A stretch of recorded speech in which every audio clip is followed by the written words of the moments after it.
Real life parenting from the heart. Real life parenting from the heart.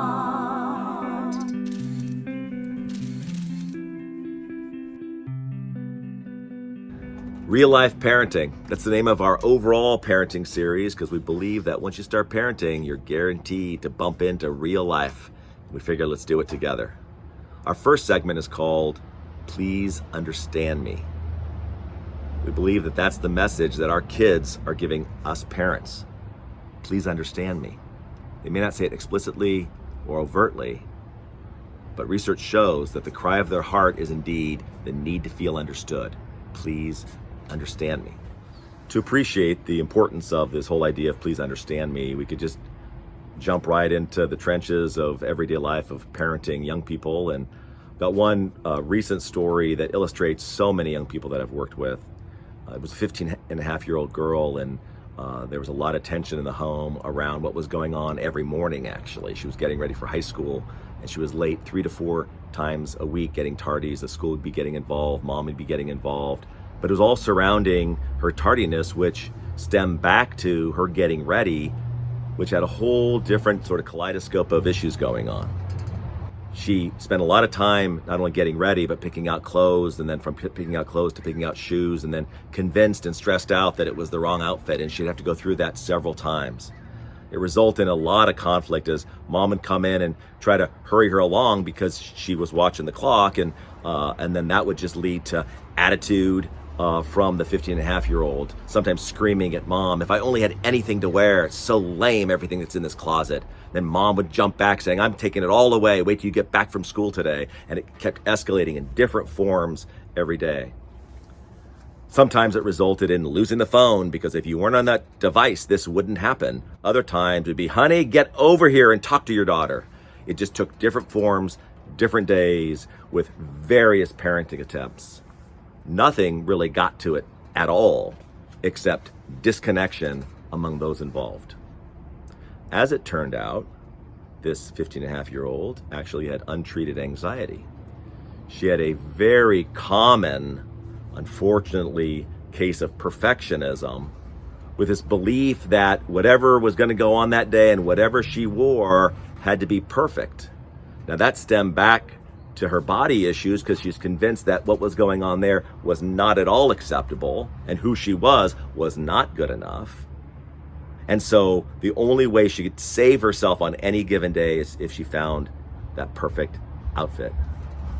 Little did the parents know, as they were doing every attempt they tried, that what was going on in the inside, the inner life of their daughter was a whole story around not good enough, a whole story around every day was a challenge, a whole story of believing that who she was didn't measure up, and therefore the externals had to make up for the lack of internals or sense of worthiness.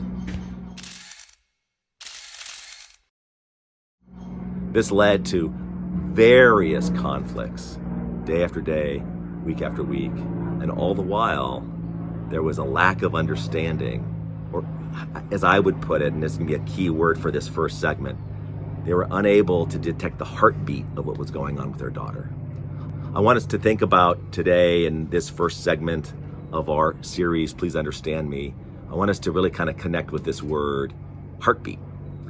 That whatever's showing up in our children at whatever ages, that part of this real life series and the Please Understand Me is that we start paying attention to what's the heartbeat of what's going on with my young person. What is it behind the behavior?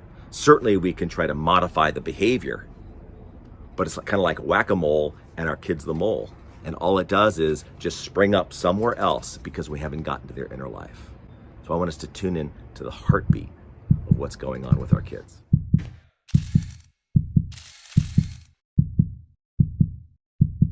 As we think about tuning into the heartbeat of our kids, and you'll hear me say this several times in any parenting talk I give, and we have more segments coming where we talk about communication, this really fits in there. But the metaphor would be a stethoscope. And I really believe that part of our, if you will, superpower would be to sort of carry around an invisible stethoscope. And when our child shows up, usually when they have deep feelings, they have misbehavior, and I want us to tune into that. When they have deep feelings, they tend to be more volatile. When they have deep feelings, they tend to be erratic. And so often we latch on to the behavior and miss what's going on underneath. So this is where our superpower comes in. I want us to consider this stethoscope, this idea that we tune in, and this is the kind of the difference. Put it in here and then put it over here. And very often what we do is we put it up to their mouth and we take every word so literally. And then to make it worse, we take it personally, and then the battle's on.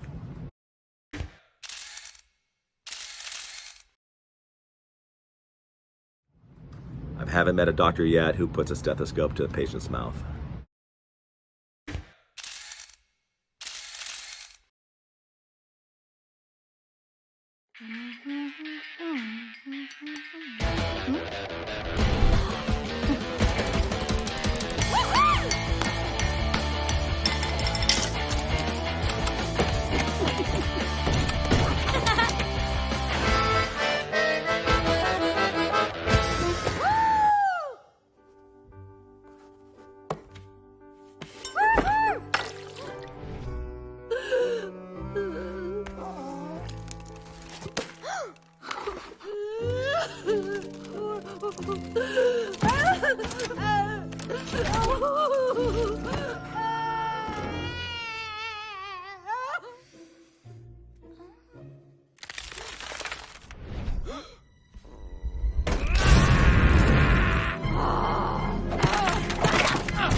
So the idea would be, as our child is struggling in the way they are showing up that day, we consider putting the stethoscope, boom, boom, boom, boom, boom, boom, to the heart to listen for emotional content, to find out what's going on at a stress level, to tune into what's going on in their world.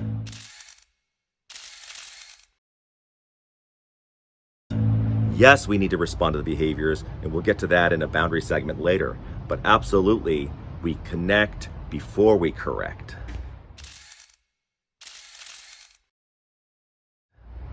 And this connecting is with their heart. And our key word for this segment, heartbeat.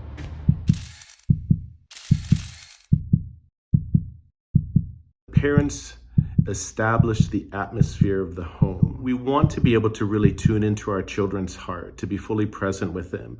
And there are things that help us do that, and then there are things that ultimately get in the way and prevent us from accomplishing that. You know, one of the most important things is that we are relational beings, and we are created in the image of a relational God. And growing up in our formative years in our homes, we may have some very beautiful experiences relationally with our parents and relatives and friends and so forth. And then there are times where we have painful past relational experiences that can cause harm to us. And, you know, these things affect us later on in life, both the good and the bad relational experiences that we've encountered. We bring all of those things with us, and the good and the bad. And, you know, we want to be able to really tune into our children's heart, to be fully present with them. Our past experiences will certainly affect the way that we parent our kids. And I know that in my own life and with my wife, Presitera, we've had to do a lot of work in terms of soul searching and looking at some of those difficult relational experiences that we had growing up and how they impacted us and how they affected our marriage and certainly how they affect our parenting style. When you think about it, as relational beings created in the image of a relational God, we need to really think about what's going on inside of us. Because in the depths of us, in our heart, anything that's not resolved, anything that's not healed, is going to affect the way we relate to other people. In fact, it even prevents us from going deeper into our own heart.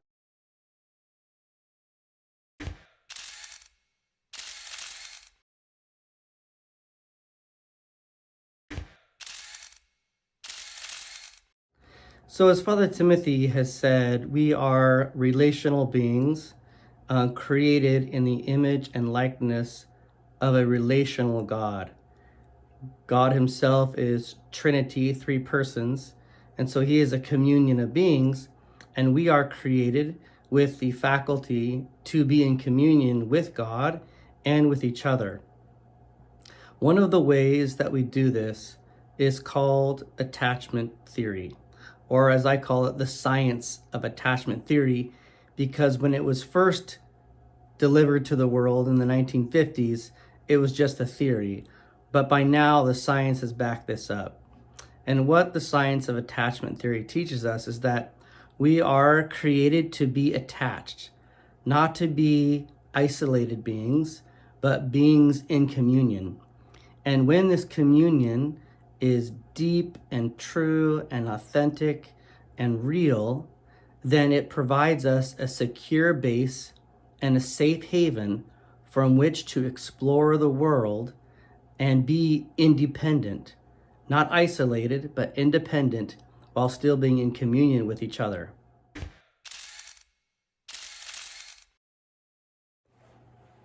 We know with attachment theory that human beings have 4 strategies or 4 attachment styles, and these are basically ways of relating to people that we love.